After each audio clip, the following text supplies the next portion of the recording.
Xin chào tất cả các anh em trong hiệp hội nhôm kính Việt Nam. Thế là sau 25 vắng bóng hôm nay tôi Quang Hải Phòng đại diện cho Villa Merchant Hải Phòng xin được giới thiệu với anh em dòng máy cắt mới 355. Đây ạ, như các bạn có thấy này, lưỡi cắt 355. Kể cả cắt sinh pha, anh em có thể mang những cái nhôm gì được gọi là dày nhất đến test và làm việc tại xưởng.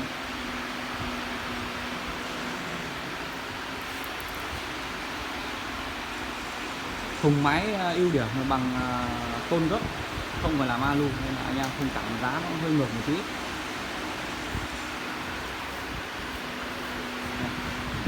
Vỏ máy sơn tĩnh điện, tổ điện sơn, em thấy chưa, rất ngăn nắp gọn gàng,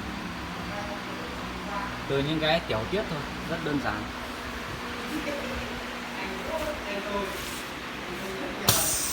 Được. Mất điện thì tự động giữ phôi chứ không bị nhả phôi.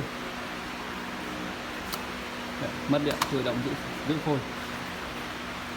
Lưỡi cắt 350, mã 80, rất gọn gàng. Và con này thì cái ưu điểm là cắt được bản rất rộng, coi ai có thể làm được.